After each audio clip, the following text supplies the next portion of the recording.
Okay, so welcome to part 3 of the walkthrough. If you've watched part 2, you might have been aware that when setting up R1, I did skip the no switch port commands to get the ports configured, and I did pay the price because later when I tried to test out some basic pings, I saw that when I'm on PC2, I can easily ping to my my default gateway pretty easily. Similarly, PC3 and PC4 are able to ping their default gateways no problem, but PC1 was having some trouble doing that. So I had to go back into R1 and redo the commands to set up the ports with the IP addresses and then a subsequent no shutdown. And once I got through that, then the default gateway pings were going through quite nicely. So yeah, 6, and then I get the replies. So please make sure you go back and do that.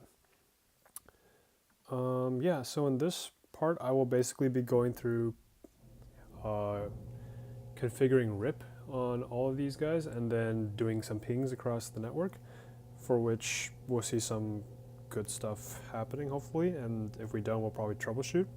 Once we see some good pings, we're going to do some trace RTs to look at the next hop sequences of where the packets are jumping from to and from the network can't speak, to see where the packets are taking next hops to get to their destination, so that'll be nice.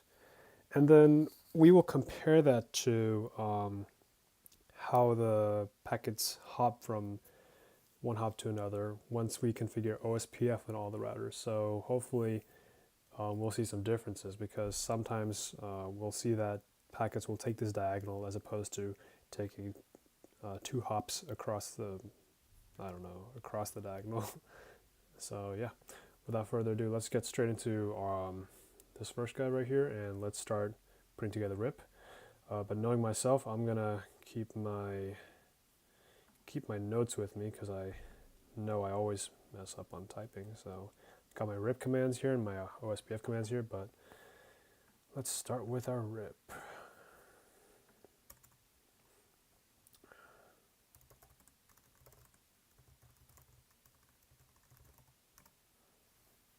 Okay, so IP routing.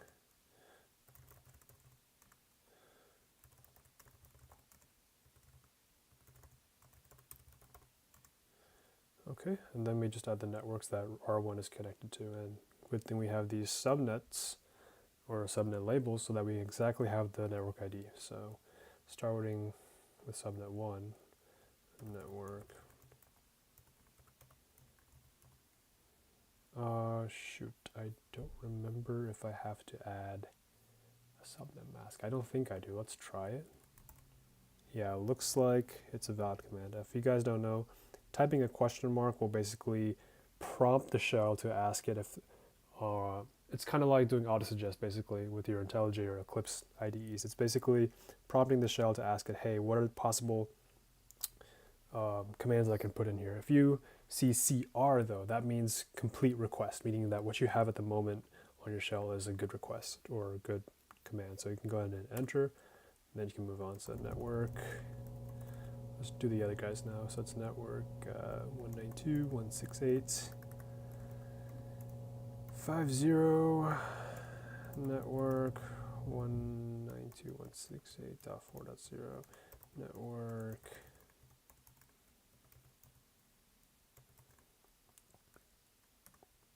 Okay, that looks good. Should be able to hit end, and then I should be able to see show IP route.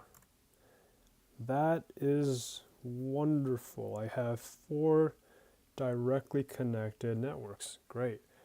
Let's see this number go up as we put more together now. So let's go ahead and do router 2. Okay. Yeah, this is much more straightforward and gratifying than what we did in part 2. Part 2 is just a mess of commands everywhere, lots of annoying stuff we don't care about. But here, it all comes together quite easily and nicely, and the results are very satisfying. So, configure terminal, IP routing. I'm blocking my notes, that's not good. I need to keep my eyes open while I drive. Router RIP.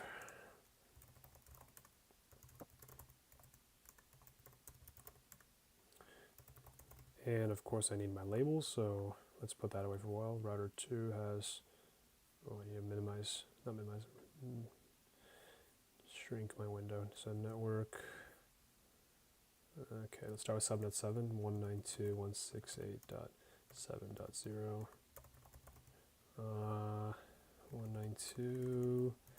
192.168.2.0, and then network. Awesome, that's it for router 2. Let's go ahead and end, show IP route. So I expect it to have, before it enter, I expect my router 2 to have 3 connected networks, in addition to these 3 networks transitively redistributed from RAR1. So let's cross our fingers, and great. So did I miscount? I got 3 directly connected. No, I was right, 3 and 3. Okay, yeah, so that's a total of 6. Perfect. Things are looking good for us. Let's go into router 3. I always put a space for some magical reason between CS and 158A. I don't know why. CS 158A. Okay. Okay.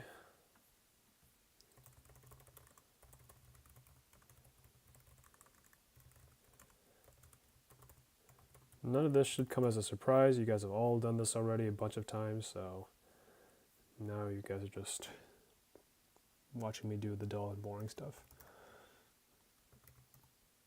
I'm on router 3, right? Yeah, I'm on router 3. I'm doing this one, subnet 8, 108. Okay.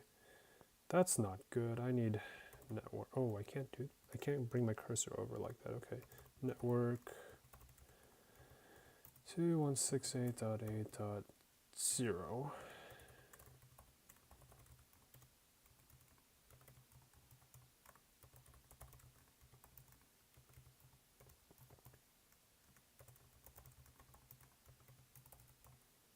Okay, that looks good. So now we should have the original 6, in addition to these 2 are overlapped. So we're going to have 3 and 8 that are new. So we're now going to have 8 of these networks in this table. Okay, so show IP route. Is that 8? 1, 2, 3, 4, 5, 6, 7, 8. That looks good. Yeah, so 4 of these should be directly connected, while the other 3, so 1, 2, 3, 4 are connected. Yeah, then the other 3 are redistributed. Okay, perfect. Awesome, awesome. And let's do our last one, and this will bring in our 9th subnet.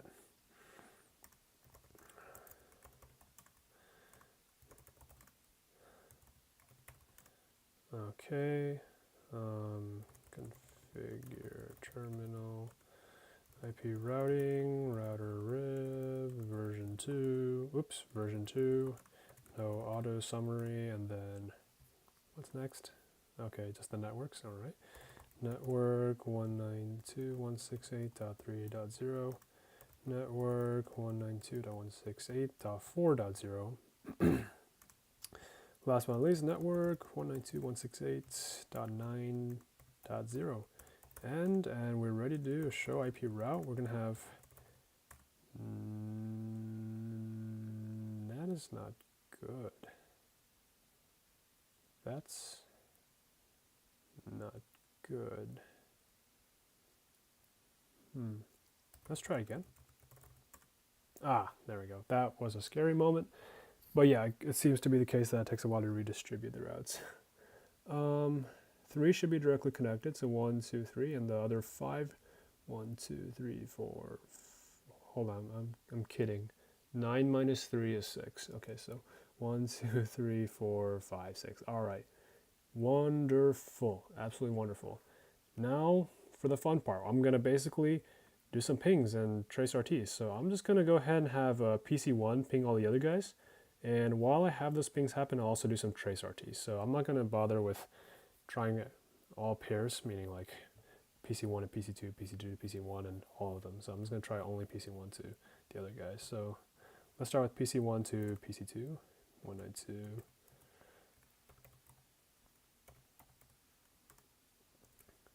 Please work.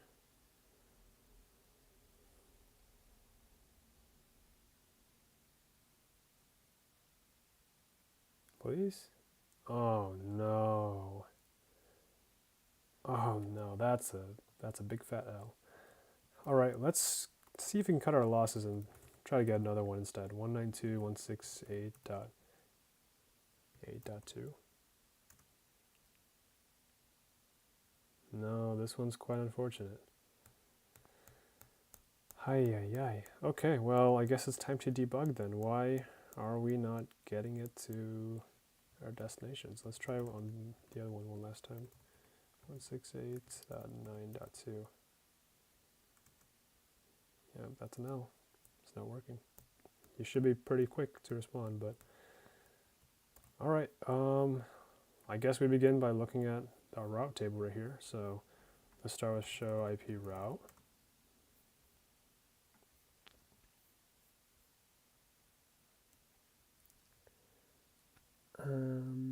Gateway of last resort. Can this guy ping anyone? So let's have this guy ping 168.6.2.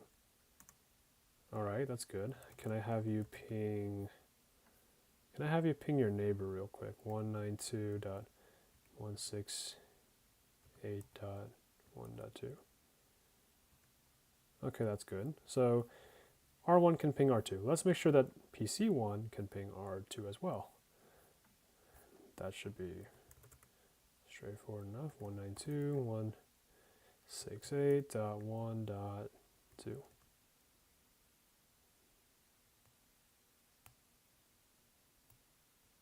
Oh man, that is really funky.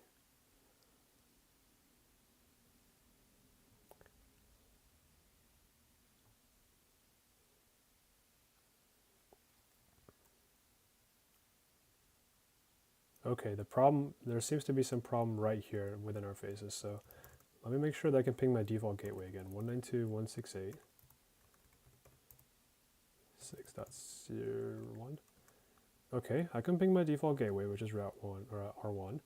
How about the other port of R1, ping 192.168.1.1? So instead of this port, FA02, I'm going to try to ping G02. So 192.168.1.1. Okay, if I can't even ping the other port of R1, then there's a problem right here in front of us. Okay, that's not good.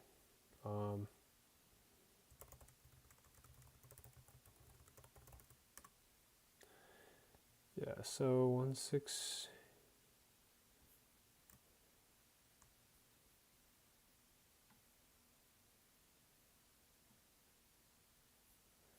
Could it be a no shutdown issue? Could it be?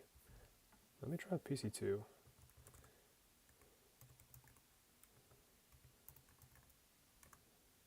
Oh, that's really weird. PC2 has no problem at all. I wonder if PC2 can ping everybody else then. So can PC2 ping 192.168.9.168.9.2? Oh, that's so weird. I think I know the answer, but the answer still baffles me. So when I did say that I fixed the no shutdown issue with R1, I only went ahead and did IP address no shutdown. I didn't hit the no switchport command because I thought it was already given. But I think if I go back now and put in the no switchport command, it should work. So I'm going to finish pinging with PC2 and then go back. So I just did PC2 to PC4, so that's good. Let's do PC2 to PC3, ping 192.168.8.2. Okay, that's wonderful. I know I can't ping to PC1 because of that no switchport issue. So let's go and fix that correctly this time. I'm very sorry for that, actually. That's totally on me. I should have done it correctly in the second part of the walkthrough, but I didn't, and I tried to correct it off screen before this, but I guess you're going to watch me do it now, and I hope that's helpful because then there'll be less problems with you trying to fix it yourself. So I'm in R1. I'm going to go ahead and do configure terminal and then interface FA02. And then I'm going to do things the way I normally should have done the first time around. That's basically going to be no switch port. Okay, and then IP address.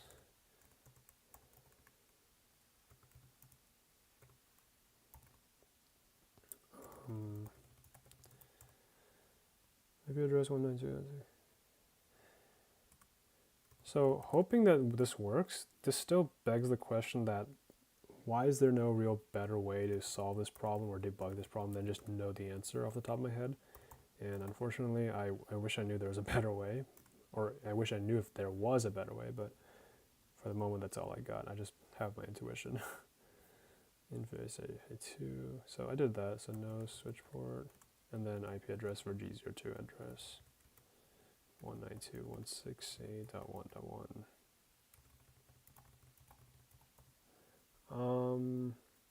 I'm always second guessing myself here.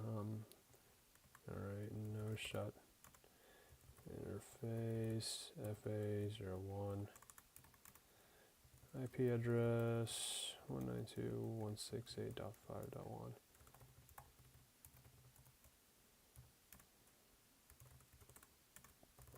Last but not least, interface G01.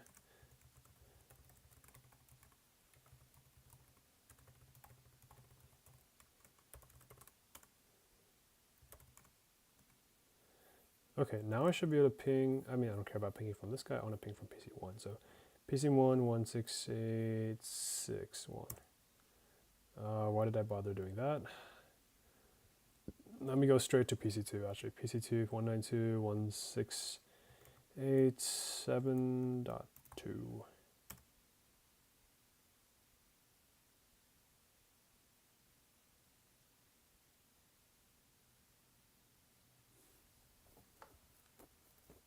Okay, no way. No way, that's ridiculous.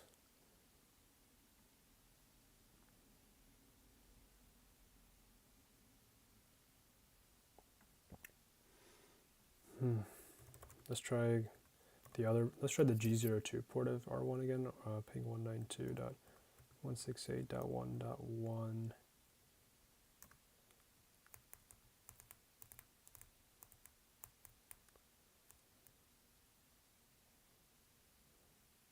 Okay, stop ping.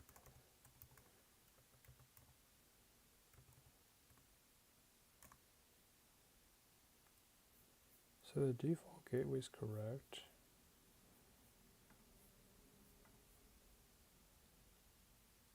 Oh. Hold on. Really? Really? Are you kidding me? Hold on, then what have I been doing this entire time? Hold on. This is so, like, embarrassing, actually. Like, it's ridiculous. So what have I been pinging this entire time? 192? Oh, yeah, that's why I could only ping the default gateway. Because it's magically connected to my network, but my default gateway is actually set to something else this entire time. So I cannot say for sure if the no switch port command was issued this entire time, but I'm definitely certain that this was a precursor to that. This was definitely something that was in my way this entire time. And you might be wondering why this was the case, why I had 198 instead. I also noticed that previously in my labeling scheme I had 198 instead of 192, so I did fix that off screen later after the part 2 video.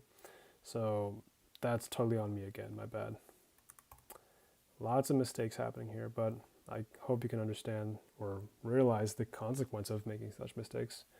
And yeah, that's why you have good labels or bad labels that misguide you. So both matter. Both matter very much. Now let's see what happens if we actually try to ping another PC. So let's see if we can get G02 going at least. I don't want to stretch myself too far yet. Ping 192.168.1.1. So now that the default gateway is correct on PC1, it will realize that this port does lead it out of the network. So once it gets there, it should be properly redirected now that everything else is going fine. Awesome. Woohoo. Wonderful. Now let's go ahead and do the other devices. Ping PC2.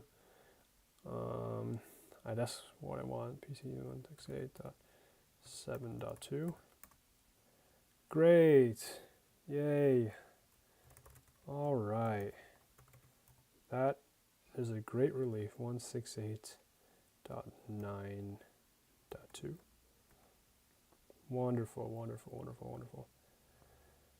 All right. For the last one, let's try doing a trace RT. Trace RT for 192.168.8.2. Great. Now you get to see the hops that the packet takes throughout the network to reach that particular destination. So in this example, it's doing 192.168.6.1, which is FA02 of R1. Then it goes to 5.2. 5.2. Where's 5.2? 5.2 is over here. Okay, so from here it gets, from R1 it gets redirected to 5.2, which is R3 directly. And then it goes to this guy. Okay, that's great. I guess this already happens to be the shortest path. But what's the reasoning behind that? I'm guessing it's because in the routing table right here, the routes for 6.8, where's 6? Oh, I'm sorry, this is 8. This is the 8th subnet. So in the 8th subnet, it's here. Yeah, since there's a direct path to the 8th subnet through 5,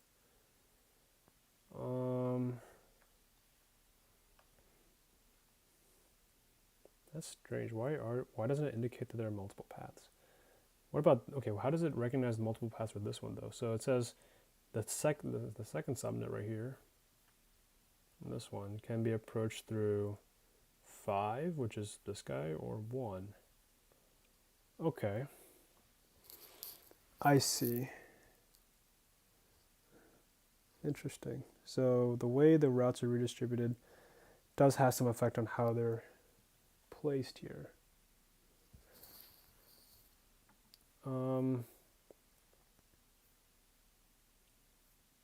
I don't think there's anything else that's really interesting to do here then, because if the paths are automatically taking the diagonal when they can, then it's pretty much already short enough. But of course, we can't observe the difference when we configure OSPF. So that's that. You can try doing trace RT on other guys if you feel like it, but it's not going to lead to much. Trace RT PC2 to PC4 192.168.9.2. Yeah, this guy takes 7139, so 7 1 3 wait 7 gets sent to 1, gets sent to 3 1, which is right here, and then 9.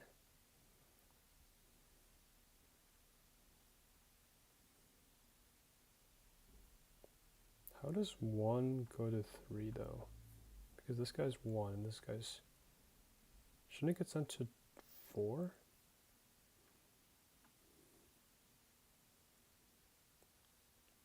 That does not look right. I want to look at this table now.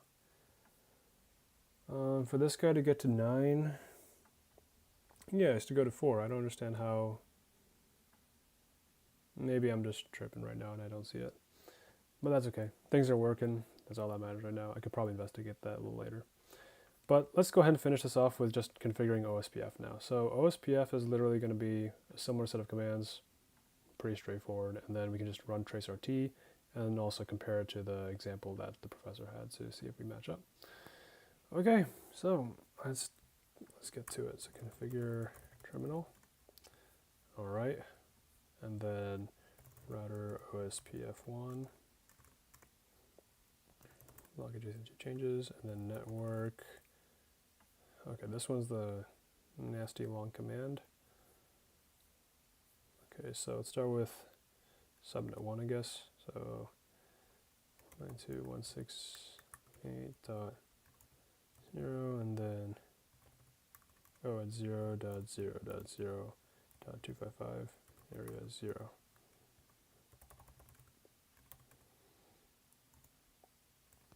I'm gonna do this for all the guys. Oops. Okay, this is for the 5th subnet. And then let's do it for subnet 4.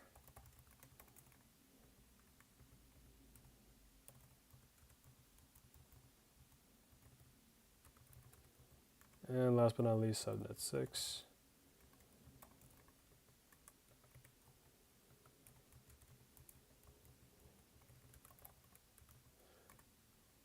All right.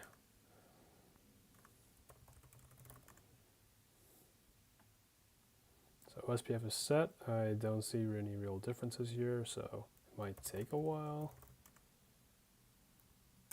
Probably, I hope. I don't know. I did throw the commands in, right? I got them all. Router OSPF, log adjacency changes. I'm guessing that's it. Let's move on to router 2.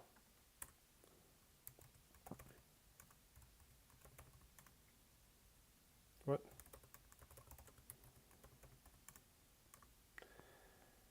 Okay. All right.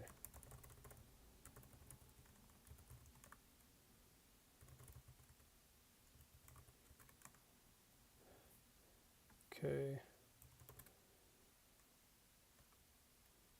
Oh, I guess that's one way I could have checked if it was working. I just look at the show running configs. Let me do that.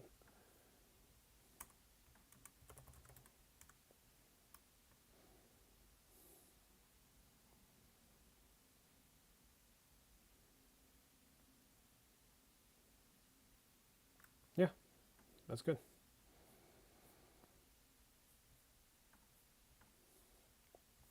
So router 2 has 3 subnets again. I forgot to network ID wildcard mask. Okay, so network.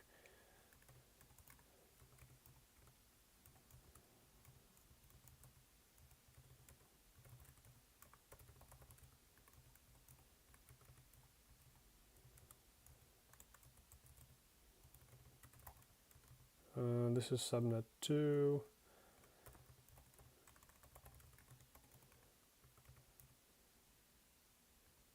And that's subnet 1.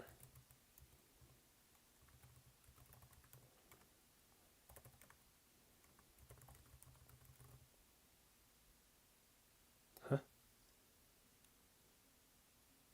OSPF. Oh, okay, an OSPF process is done. Yay, we're seeing some changes. That's good. Okay.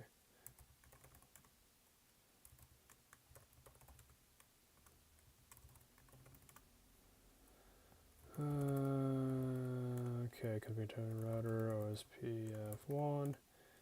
Oh my god, router OSPF1. And log adjacency changes. Again, subnets, so we're going to go ahead and do network to the 168.8.0 area. Oops, not area. We got to do wildcard mask, so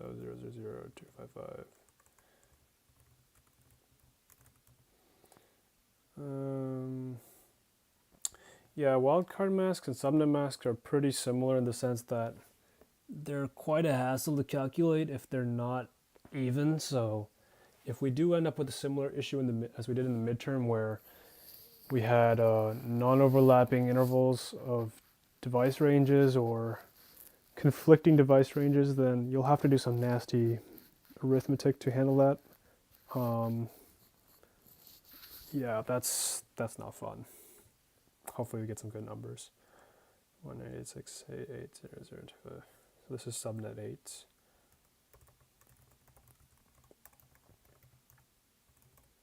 Oops, don't do that.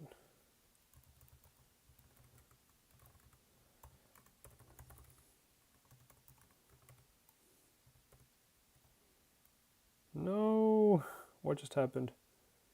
Oh, no, SPF operation finished. Okay, hopefully that command kills itself. I guess it did not work.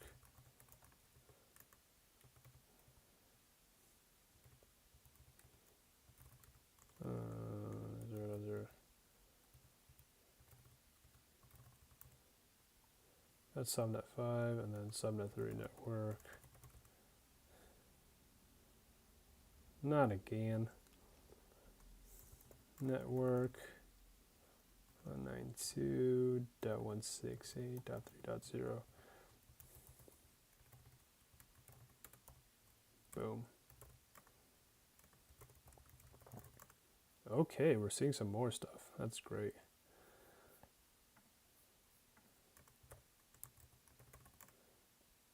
Oh my god, CS158A, enable CS158A.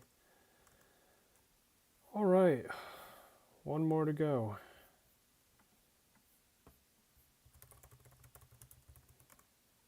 Router OSPF1, log adjacency changes, and then how many subnets this time? Only 3? Good.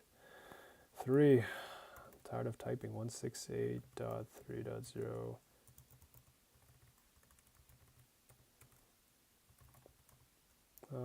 That's subnet 3. Oh my god, if you're gonna interrupt me every damn time, let me finish. God damn. 192.168.4.0. My pinky is reaching for the 0. Network 192.168.4.0.2 area 0. Alright, I'm gonna get interrupted like real quick, I bet. Not this time. Hot. Not this time.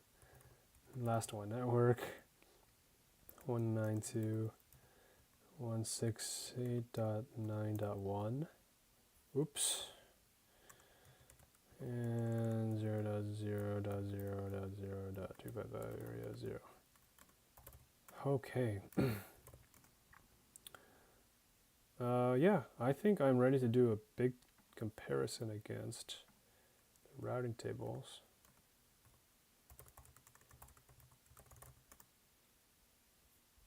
Okay, that looks solid to me. Let me do a check against this.